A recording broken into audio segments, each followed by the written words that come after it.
नमस्कार दोस्तों, राधे राधे। आप सभी का ज्योग्राफी क्लासेस के अंदर हार्दिक अभिनंदन है। और मैं बी एस जादौन आपको जो पिछली क्लास हम लोगों ने की थी, इसमें आप प्लेलिस्ट में जाकर के देख सकते हैं। हमने भौतिक प्रदेश भारत के जो थे वो कंप्लीट किए थे।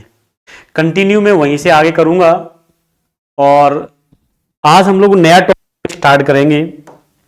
उस नए टॉपिक के अंतर्गत हम क्या पढ़ने वाले हैं, सबसे पहले देखें तो नया टॉपिक जो है उसमें पढ़ेंगे हम लोग भारत के या भारत का अपवाह तंत्र, यानी कि हम डिस्कस करने वाले हैं ड्रेनेज सिस्टम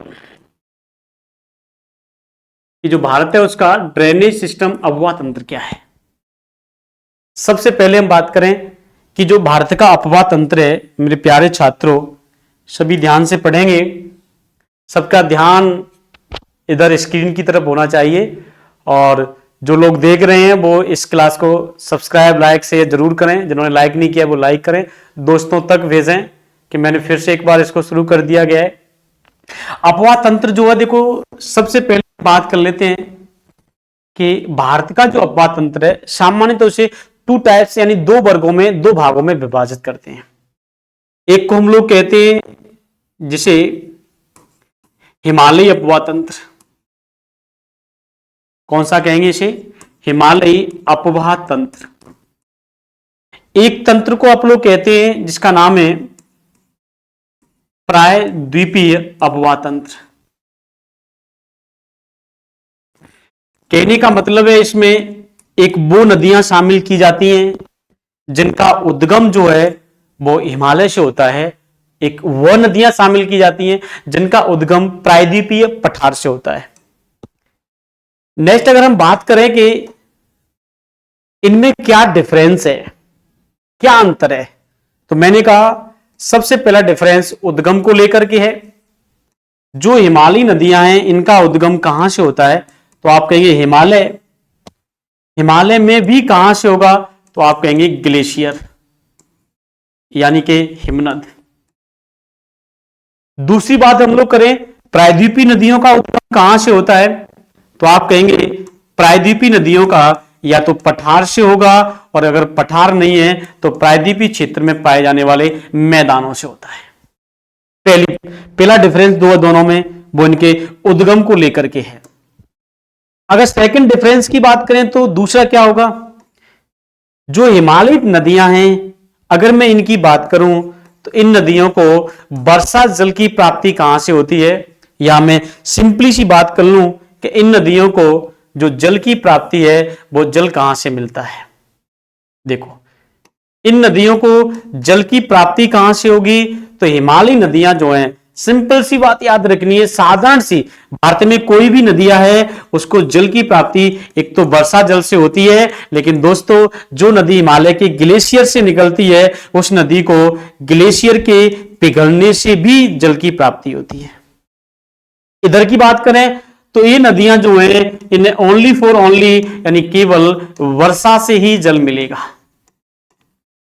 इसके बाद देखें कि जो नदियां हिमालय से निकलती हैं, अगर मान लो इन नदियों को वर्षा का जल भी मिल रहा है और इन नदियों को ग्लेशियर का भी मिल रहा है, तो हम कह सकते हैं इन नदियों में वर्ष भर क्या रहेगा, जल रहता है। और वर्ष भर जल रहेगा तो इन नदियों को कहते हैं सदा नीरा। क्या कहते हैं? सदा नीरा। बात करेंगे कि जो नदियां हिमालय से निकलेंगी ना वर्ष भर जल रहता है, इसलिए सदा नीरा कहलाती हैं, या कहीं कहीं पर इसे वर्षवाहिनी भी कहते हैं। क्या कहते हैं? वर्षवाहिनी भी कहते हैं। और जो नदियां प्रायद्वीपीय पठार से निकलती हैं, इन नदियों में हम देखते हैं कि ये जो वर्ष है इस वर्ष के अंत में जाकर के सूख जाती हैं। जो प्रायद्वीपीय नदियां, अपवाद स्वरूप ध्यान रखना है, कावेरी नदी ऐसी नदी है जो सूखती नहीं है। अगर हिमालयी नदियों की बात करें तो हिमालयी नदियों की नेक्स्ट क्या विशेषता है, तो अगली विशेषता है कि हिमालयी नदियां जब प्रवाहित होती हैं तो वो अपने मार्ग में क्या बनाएंगी, तो ये अपने मार्ग में एक तो हम कह सकते हैं गॉर्ज का निर्माण करती हैं, गॉर्ज का निर्माण करेंगी। और क्या करेंगी, इसके अलावा ये नदियां अपने मार्ग में गहरी घाटियां बनाएंगी, ना, जिन्हें दो प्रकार की चीजें मार्ग के अंदर करेंगी। इधर वाली नदियां प्रवाहित होती हैं तो ये नदियां अपने मार्ग में छोटी छोटी घाटियों से प्रवाहित होंगी, तो ये छोटी छोटी घाटी बनाएंगी। जो हिमालयी नदियां हैं, इन हिमालयी नदियों के अंतर्गत देखें तो हिमालयी नदियां जो हैं, अब हिमालय हमारा नवीन है, इसलिए ये अभी अपने जीवन की युवावस्था में है। कौन सी अवस्था में है? युवावस्था में। प्रायद्वीप अपना सबसे पुराना है, अभी अपने जीवन की प्रौढ़ावस्था में है। कौन सी अवस्था में है? प्रौढ़ावस्था में। और क्या सवाल आ सकता है यहां से? डिफरेंस से और ये सवाल बन सकता है कि इनके अंदर एग्जाम्पल के तौर पर देखें तो किन किन नदियों को शामिल करते हैं। अच्छा, एक चीज यहां से पहले और देख लो कि जो हिमालयी नदियां हैं, जब हिमालयी नदियां अपने मुहाने पर पहुंचेंगी, कहां जाएंगी ये? अपने मुहाना। तो हिमालयी नदियां अपने मुहाना पे जाती हैं तो ये मुहाने पर डेल्टा का क्या करेंगी? निर्माण। अभी डिस्कस करेंगे डेल्टा क्या होता है, ये सारी चीजें। जबकि ये नदियां अपने मुहाने पर जाएंगी तो ये कुछ नदियां डेल्टा बनाती हैं, जबकि कुछ नदियां ज्वार नद मुख बनाएंगी। ज्वार नद मुख जो है, इसे ऐश्वरी के नाम से भी जानते हैं। तो कुछ नदियां डेल्टा बनाती हैं, कुछ नदियां ज्वार नद मुख बनाती हैं। अगर मैं हिमालयी नदियों की एग्जाम्पल की बात कर लूं तो हिमालयी नदियों का जो एग्जाम्पल है उसमें आपको सबसे पहले प्रमुख नदी आती है जिसे कहते हैं गंगा नदी तंत्र। सेकंड में जो नदी आती है उसे कहा जाता है ब्रह्मपुत्र नदी तंत्र। और तीसरा जो आता है जिसे कहा जाता है सिंधु नदी तंत्र। ये तीन सिस्टम्स हम पढ़ते हैं हिमालयी नदियों के अंतर्गत। और यदि प्रायद्वीपीय नदियों की बात करें तो ये जो प्रायद्वीपीय नदियां होती हैं या प्रायद्वीपीय अपवाह तंत्र जो है, इसे फिर से हम लोग दो भागों में क्या करते हैं? डिवाइड करते हैं। कौन कौन सा? पहला होता है, कहेंगे इसे, वे नदियां जो कहां गिरती हैं? अरब सागर में। और दूसरी होंगी जिन्हें कहा जाता है बंगाल की खाड़ी में गिरने वाली।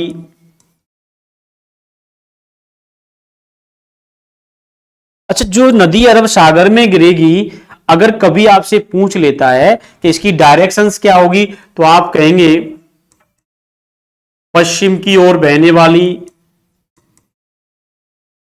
पश्चिम की ओर बहने वाली।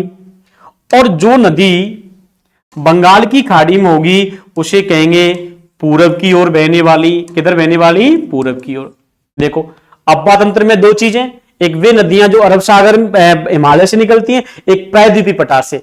एक वे नदियां जो प्रायद्वीपीय नदियों में जो अरब सागर में गिरती हैं, पश्चिम की ओर बहती हैं, जो बंगाल की खाड़ी में गिरेंगी, पूरब की ओर। अच्छा, जो नदी अरब सागर में गिरेगी, ध्यान रखना है, अरब सागर में गिरने वाली समस्त नदियां अपना जो मुहाना है, इस मुहाने पर क्या बनाती हैं? तो आप कहेंगे ऐश्वरी बनाती हैं, ज्वारनद मुख बनाती हैं, जबकि बंगाल की खाड़ी में गिरने वाली सभी नदियां डेल्टा बनाती हैं।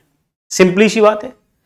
और क्या याद रखेंगे कि जो भी नदी अरब सागर में गिरेगी, एग्जाम्पल के तौर पर देख लो, जैसे लूनी नदी है, जैसे साबरमती नदी है, इसके अलावा माही नदी है, नर्मदा है, ताप्ती नदी है, पेरियार नदी है, मांडवी नदी है।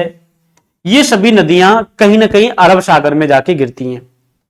जो नदी अरब सागर में ना गिर के कहां गिरेगी? अगर बंगाल की खाड़ी में, तो यहां एग्जाम्पल के तौर पर क्या याद रखेंगे कि इसमें गिरने वाली जो प्रमुख नदी है उसमें स्वर्ण रेखा नदी है। और कौन सी है? इसके अलावा महानदी है। कौन सी है? महानदी। महानदी के अलावा और कौन सी होगी? जब महानदी के अलावा नेक्स्ट बात करें हम लोग, तो महानदी के अलावा गोदावरी है, और गोदावरी के अलावा कृष्णा है, कृष्णा के अलावा कावेरी है, बैगई नदी है, ये सभी वे नदियां हैं जो बंगाल की खाड़ी में। तो दो प्रकार की नदियां अरब सागर में गिरने वाली और बंगाल की खाड़ी में। हम लोगों ने बात करी भारतीय अपवाह तंत्र को दो भागों में बांटते हैं। नंबर 1 हिमालयी अपवाह तंत्र, नंबर 2 प्रायद्वीपीय अपवाह तंत्र। हिमालय की नदियां हिमालय से निकलेंगी, हिमालय से निकलेंगी तो ग्लेशियर से भी निकलेंगी। प्रायद्वीपीय नदियां प्रायद्वीप से निकलेंगी, प्रायद्वीप से निकलेंगी तो पठार या मैदान से निकलेंगी। हिमालय से निकलेंगी तो वर्षा से भी जल मिलेगा, ग्लेशियर के पिघलने से गर्मियों में मिलेगा। प्रायद्वीप से निकलेंगी तो केवल वर्षा से जल मिलेगा, इसलिए हिमालय से निकलेगी तो वर्ष भर जल रहेगा, तो इसलिए सदा नीरा वर्ष वाहिनी। प्रायद्वीप से निकलेगी तो वर्ष में अंत में जाकर के सूख जाएगी, लेकिन सूखेगी नहीं, कावेरी अपवाद। हिमालयी नदियां अपने मार्ग में गोर्ज बनाएंगी, गहरी घाटी बनाएंगी, जबकि प्रायद्वीपीय नदियां छोटी छोटी घाटी बनाएंगी। हिमालयी नदियां अपने मुहाने पर डेल्टा, जबकि प्रायद्वीपीय नदियां डेल्टा के साथ साथ एस्चुरी बनाती हैं। हिमालयी नदियां युवावस्था में, जबकि प्रायद्वीपीय नदियां प्रौढ़ावस्था में। हिमालयी नदियों में गंगा, ब्रह्मपुत्र, सिंधु, जबकि प्रायद्वीपीय नदियों को दो भागों में अरेबियन सी, अरब सागर में गिरने वाली और बंगाल की खाड़ी में गिरने वाली। जो अरब सागर में गिरेगी वो पश्चिम की ओर बहती है और जो बंगाल की खाड़ी में गिरेगी वो पूरब की ओर। यानी अरब सागर में गिरने वाली सभी नदियां एस्चुरी का निर्माण करती हैं, बंगाल की खाड़ी में गिरने वाली सभी नदियां डेल्टा का निर्माण करती हैं। अरब सागर में कौन कौन सी गिरेगी? लूनी, साबरमती, माही, नर्मदा, ताप्ती, पेरियार, मांडवी। इधर बंगाल की खाड़ी में कौन कौन सी गिरेंगी? आप कहेंगे स्वर्णरेखा, महानदी, गोदावरी, कृष्णा इत्यादि नदियां। ये सभी नदियां जाकर के बंगाल की खाड़ी। ये बेसिक सी बातें थी जो अपवाह तंत्र से। अब मैं कुछ चीजें आपको जो अपने मोस्ट फैक्ट है उनके बारे में बात कर लेता हूं। मोस्ट फैक्ट जैसे इसमें कुछ शब्द थे जो शब्द आपकी समझ में नहीं आए होंगे, उनकी बात कर लेते हैं। जैसे एक तो होता है अपवाह और एक होता है प्रवाह। ठीक है, अपवाह का मतलब होता है कि कोई भी मुख्य नदी प्लस उसकी सहायक नदी का जो क्षेत्र है उसे कहते हैं अपवाह। और प्रवाह होता है केवल किसी एक नदी का, यानी मैं यहां लिख देता हूं सिंपली, मुख्य नदी का क्षेत्र। जैसे चंबल नदी का क्षेत्र, चंबल का प्रवाह, लेकिन चंबल और उसकी सहायक नदी का क्षेत्र, चंबल का अपवाह क्षेत्र। पहला पॉइंट। दूसरा पॉइंट क्या होगा आपका? देखो दूसरा, आपने कहा सर एक होती है सहायक नदी। देखो मैं ये छोटी छोटी बात जो आपको शायद पता ही नहीं होंगी वो मैं डिस्कस कर रहा हूं।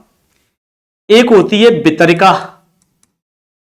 वितरिका को कहते हैं ट्रिब्यूटरी, और सहायक नदी को कहते हैं उसकी, यानी कि एक तरीके से सहायक को कहते हैं ट्रिब्यूटरी और वितरिका नदी जो होती है वो उसके बारे में बात करेंगे। देखो सहायक नदी का मतलब क्या होता है?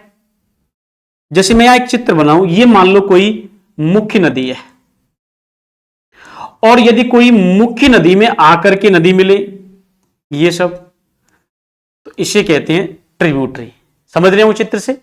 मुख्य नदी में आकर के मिलने वाली, जैसे मान लो ए बी नदी है। ये एक नदी वो होती है जिसके बारे में अगर हम लोग देखें कि कोई भी नदी है, मान लो ये एक नदी है मुख्य नदी, और यदि उस मुख्य नदी में से कोई नदी निकाल दी जाए तो इसे कहते हैं वितरिका। समझ में आ रहा होगा? वह नदी जो मुख्य नदी में आकर के मिलती है सहायक नदी, वह नदी जो मुख्य नदी में से निकलती है वितरिका। एग्जाम्पल देख लो, एग्जाम्पल वितरिका का हुगली किसकी सहायक नदी है? नहीं, हुगली गंगा की वितरिका है।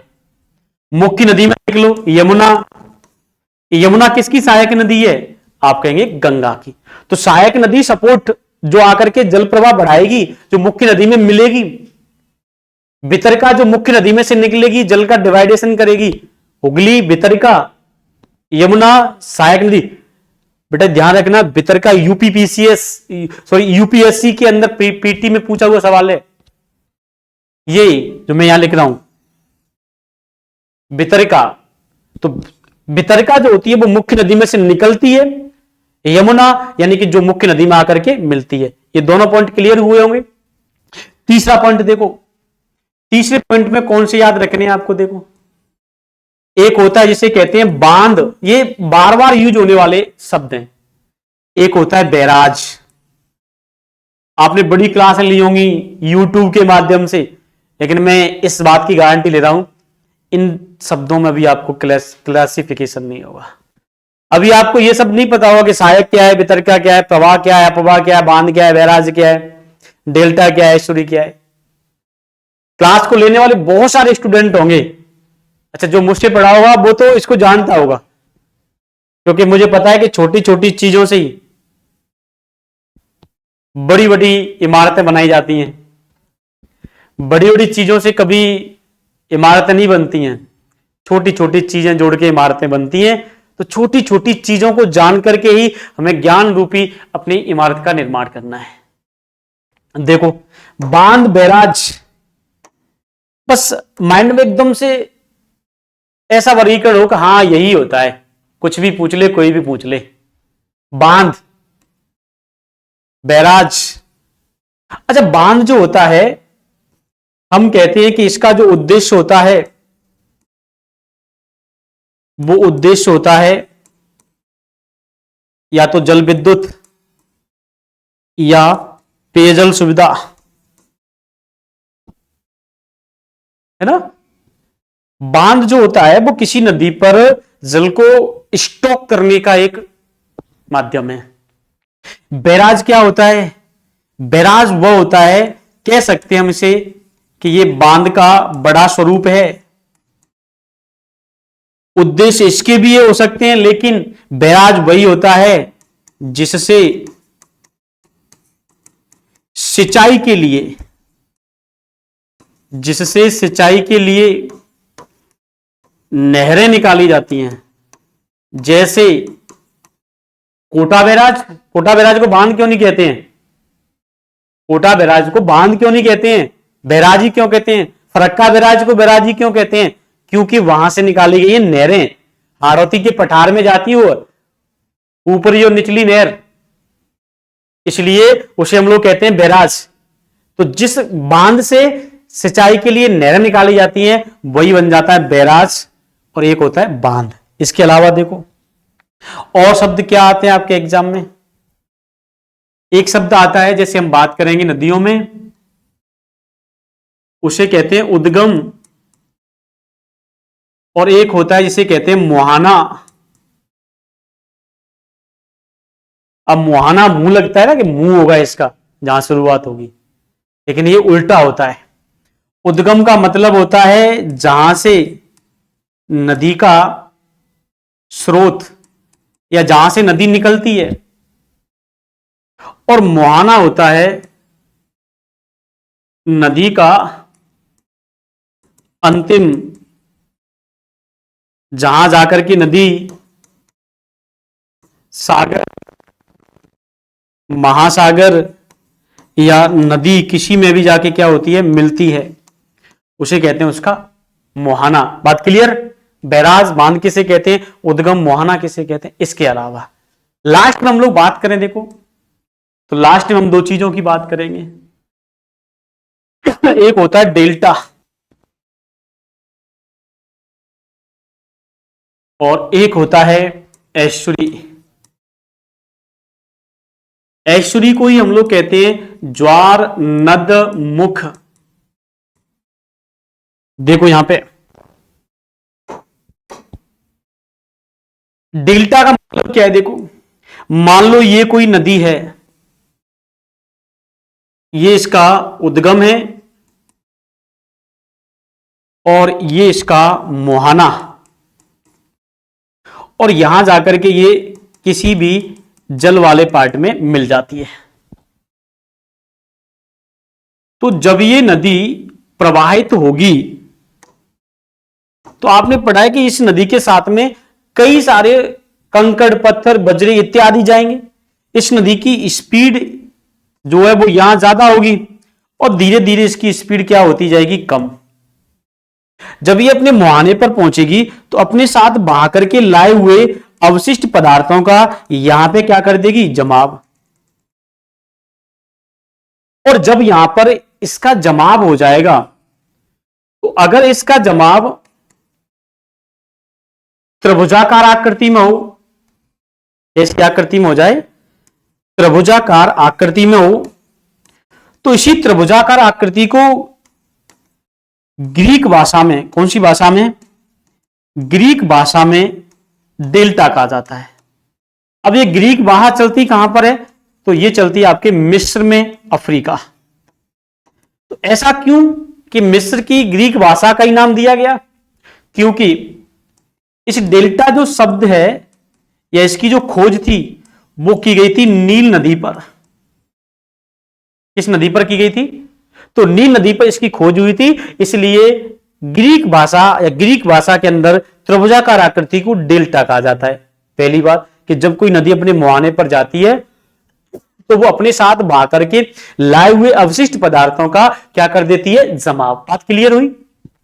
ऐश्वर्य क्या होती है, अगर आप ग्रामीण क्षेत्र से परिचित होंगे तो इसे समझने में सिर्फ और सिर्फ मात्र 1 सेकंड, 1 मिनट का समय लगेगा। ऐश्वर्य क्या होती है, जैसे जब भी कोई नदी रिफ्ट वैली से बहती है तो ये डायरेक्ट किसी खाड़ी के माध्यम से ऊपर से कहां गिरती है, नीचे। अगर आप ग्रामीण क्षेत्र में वर्षा के मौसम में पनारे के नीचे खड़े होकर नहाए होंगे तो आपको पता होगा कि जब ऊपर से जल नीचे गिरता है तो उसके साथ कुछ कंकड़, पत्थर, बजरी, गाद इत्यादि चीजें भी गिरती हैं, यानी उनका इस जगह पर जमाव नहीं हो पाता है। लेकिन जमाव नहीं होता है तो और क्या होगा फिर, तो यहां देखते हैं कि जब वर्षा बंद हो जाती है तो वर्षा बंद होने के बाद इस स्थान पर हम देखते हैं कि इस स्थान पर वर्षा बंद होने के बाद यहां भूमि का क्या होता है, निर्माण। और ये दलदली क्षेत्र बनता है, इसी दलदली क्षेत्र को कहते हैं ज्वार नद मुख। बात क्लियर हुई। तो डेल्टा क्या होता है, ज्वार नद मुख क्या होती है, ये बातें हमने करी बेसिक। अब यहां से आगे चलें तो देखो हम लोगों ने बात करी थी सबसे पहले हिमालय अपवा तंत्र की, कि जो हिमालय है उसका ड्रेनेज सिस्टम क्या है। और हिमालय अपवा तंत्र में आपने बात करी थी सबसे पहले, अगर देखें तो वहां हमने बात करी थी कौन सी नदी की, गंगा नदी की। मैं बेसिक चीजें बताऊंगा पहले कि जो गंगा नदी है,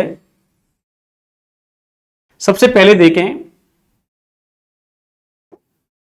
कि गंगा नदी जो है इसकी अगर लंबाई की बात कर ली जाए तो इसकी लंबाई 5 का स्क्वायर 2 बार लिख देंगे और किलोमीटर, यानी 2525 किलोमीटर। इसके बाद गंगा नदी जो है ये भारत की सबसे लंबी नदी है,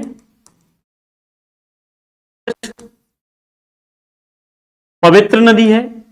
दूसरा पॉइंट। तीसरा पॉइंट आप याद रखेंगे कि जो गंगा नदी है ये नदी भारत और बांग्लादेश इन दोनों में इस नदी का प्रवाह क्षेत्र है। भारत में भी आप देखें उत्तराखंड, उत्तर प्रदेश, बिहार, झारखंड और पश्चिम बंगाल, यानी कि अगर भारत में देखा जाए तो ये नदी 5 राज्यों में प्रवाहित होती है। 5 राज्यों में भी आपसे सवाल पूछे सर्वाधिक उत्तर प्रदेश में, और यदि पूछे आपसे न्यूनतम तो न्यूनतम झारखंड में, लंबाई की बात करें तो। इसके बाद जो गंगा नदी है इस नदी को 2008 में राष्ट्रीय नदी का दर्जा, 2008 में राष्ट्रीय नदी का दर्जा दिया गया। इसके बाद इसमें पाई जाती है एक गांगेय डॉल्फिन, जो क्या है, एक मछली की प्रजाति है। सन 2009 में से राष्ट्रीय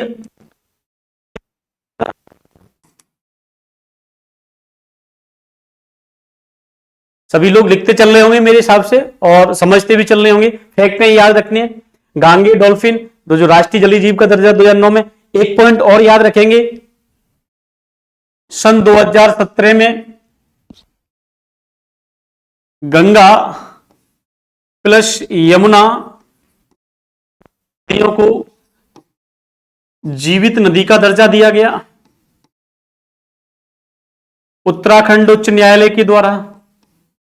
ये फैक्ट हैं जो आपको याद रखने हैं। सबसे अच्छी बात करें हम लोग यहां पे, तो जो गंगा नदी है इसका जो जल है वो जल बंद पात्र में प्रदूषित न लिख करके हम लिख लें कि दूषित नहीं होता है। आपने देखा होगा कि इसे कितने भी वर्षों तक किसी भी पात्र में रख सकते हैं लेकिन इसका जल दूषित नहीं होता है। दैट्स रीजन क्या है इसका, तो इस नदी का जो जल है इस जल में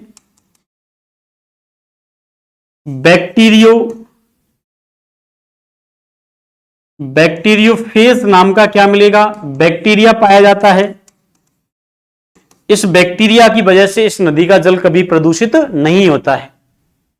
इस नदी की बात कर रहे थे हम, गंगा की। ये कुछ फैक्ट्स मैंने आपको बताए थे जो आपको याद रखने हैं। लंबाई कितनी है, 2525 किलोमीटर। भारत की सबसे लंबी एवं पवित्र नदी है। भारत और बांग्लादेश में प्रवाह है इसका। भारत में 5 राज्यों में उत्तराखंड, उत्तर प्रदेश, बिहार, झारखंड, पश्चिम बंगाल, क्रम याद रखेंगे। सबसे ज्यादा प्रवाहित होती है उत्तर प्रदेश में, कम झारखंड में। फिर हमने बात करी इसे राष्ट्रीय नदी कब बनाया गया, 2008 में। इसमें कौन सी मछली की प्रजाति पाई जाती है, गांगे डॉल्फिन। इस राष्ट्रीय जलीय जीव 2009 में। जीवित नदी का दर्जा भारत में किस किस नदी को दिया गया है, गंगा यमुना को। कब, 17 में। किसके द्वारा, उत्तराखंड उच्च न्यायालय। इस नदी का जल बंद पात्र में प्रदूषित नहीं होता है। रीजन क्या है इसका, तो इसका रीजन होगा, तो हम बात करेंगे कि इसका जो रीजन है वो कि इसमें बैक्टीरियोफेज नाम का बैक्टीरिया पाया जाता है।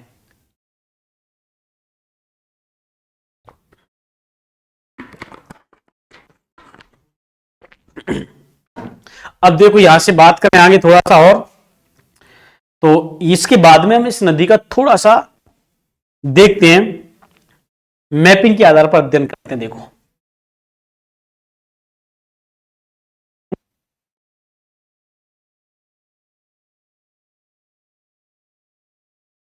अगर मान लो ये नदी है आपकी, बात क्लियर।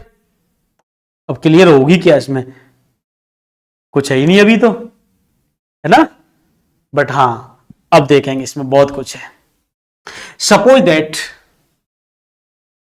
इस नदी का नाम है गंगा। मैंने यहां 5 राज्य आपको बताए थे, तो मैं बात कर लेता हूं एक एक करके। यहां पे ये इस नदी का स्टार्टिंग पॉइंट है। मैंने कहा था स्टार्टिंग पॉइंट को हम कहते हैं नदी का उद्गम स्रोत। पहला सवाल, इस नदी का उद्गम स्रोत कहां से होता है, आप कहेंगे गंगोत्री ग्लेशियर से होता है, जो कहां पर है, उत्तरकाशी जिला उत्तराखंड के अंदर। पहला पॉइंट। दूसरा पॉइंट देखो, इसके बाद ये नदी यहां से निकलती है, तो इस नदी का नाम क्या है, भागीरथी। क्या नाम है इसका, तो आप कहेंगे साहब इसका नाम है भागीरथी। फिर इस भागीरथी में आकर के एक नदी और जो मिलने वाली नदी है उसका नाम है भीलांगना। जिस स्थान पर दोनों नदियां आकर के मिलती हैं वो स्थान है टिहरी उत्तराखंड। और इस टिहरी नाम के स्थान पर ही बनाया गया है टिहरी बांध। जो कि 200 लगभग 61 मीटर इसकी क्या है ऊंचाई। इसके बाद देखो टिहरी बांध जो है ये भागीरथी और भीलांगना के संगम पर है। नेक्स्ट ध्यान रखेंगे भारत का सबसे ऊंचा बांध। और क्या याद रखेंगे देखो टिहरी बांध जो है इस बांध का किया गया था विरोध, और विरोध किया गया तो आपने पढ़ा होगा एक आंदोलन चलाया गया था चिपको आंदोलन। तो डायरेक्ट सवाल पूछेगा चिपको आंदोलन का संबंध किससे है? टिहरी बांध से। इस चिपको आंदोलन का नेतृत्व किसने किया था? तो आप कहेंगे एक सुंदर से लाल थे। तो सुंदर लाल बहुगुणा कैसे लाल थे? सुंदर से लाल। बस इतना सा ध्यान रखेंगे। तो सुंदरलाल बहुगुणा के द्वारा इसका विरोध किया। ध्यान रखना है विरोध किया गया था। इसके बाद इस बांध को सन 2006 के अंतर्गत कंप्लीट किया गया है। इतना सा ध्यान रखेंगे। इसके बाद देखें टिहरी बांध के बाद ये नदी आगे बहती है। जब आगे प्रवाहित होगी तो फिर इसमें एक जलधारा आके मिलती है, और जिस स्थान पर आके मिलेगी उस स्थान का नाम है देवप्रयाग। और जो शाखा आकर के मिलती है उसे कहते हैं अलकनंदा। वो अलकनंदा का सिस्टम अलग से पढ़ेंगे। तो देवप्रयाग के बाद इस नदी का नाम पड़ जाएगा गंगा। तो शामिल यहां एक सवाल ध्यान रखेंगे कि गंगा को गंगा कहते हैं। आप कहेंगे देवप्रयाग के बाद कहां पर है ये देवप्रयाग? उत्तराखंड। इसके बाद इसी नदी के किनारे पर एक और स्थान मिलेगा जिसका नाम है ऋषिकेश। अच्छा, ऋषिकेश किस लिए फेमस है? आप कहेंगे कि जो ऋषिकेश है ये हमारे भारत में जड़ी बूटियों का केंद्र है। जो हमारे भारत के अंदर जड़ी बूटियां हैं वो सबसे ज्यादा यहीं से एकत्रित की जाती हैं। इसके बाद देखेंगे तो आगे जाएगा ये, और जब आगे नदी प्रवाहित होती है तो आगे प्रवाहित होने के बाद फिर एक स्थान पड़ेगा, और उस स्थान का नाम है हरिद्वार। हरिद्वार भी कहां पर है? उत्तराखंड। कहने का मतलब अभी बातें हम उत्तराखंड की कर रहे हैं। उत्तराखंड किस लिए फेमस है? देखो हरिद्वार के अंदर सबसे पहले ध्यान रखेंगे इस नदी के किनारे पर कुंभ मेले का आयोजन। दूसरी बात, हरिद्वार हिंदू धर्म का पवित्र स्थल। आपने एक लाइन पढ़ी होगी ट्रैफिक पुलिस के द्वारा जगह जगह पर लिखी रहती है कि धीरे चलोगे तो बार बार मिलेंगे, नहीं तो सीधे हरिद्वार मिलेंगे। अगर आप वाहन चला रहे हैं तो धीरे चलेंगे तो आप बार बार मिलते रहेंगे, और अगर स्पीड तेज होगी तो सीधे कहां मिलेंगे? हरिद्वार। क्योंकि हर किसी की इच्छा होती है कि जिंदा रहते नहीं लेकिन मरने के बाद तो कहां जाएं? हरिद्वार। तो इसलिए ये हिंदू धर्म का एक पवित्र स्थल भी है। कुंभ मेले का आयोजन भी किया जाता है। अभी कुछ समय पहले एक रिपोर्ट आई थी जिसमें बताया गया था कि हमारे भारत में सड़क दुर्घटना में बहुत मौत होती है। प्रति घंटे लगभग 19 लोगों की मृत्यु हो जाती है। उसमें जो सबसे इंपॉर्टेंट चीज थी वो थी कि इनमें जो 73% केस आते हैं वो स्पीड गति के कारण होते हैं, कि उनकी स्पीड जो थी वो तेज थी। तो इन चीज का बार बार ध्यान रखें। इसके बाद देखो हरिद्वार में और क्या है। हरिद्वार में देखें सर्वप्रथम गंगा नदी मैदानों में प्रवेश करती है। सर्वप्रथम गंगा नदी मैदानों में प्रवेश करती है। और क्या है? इसके बाद ये उत्तर प्रदेश में जाएगी।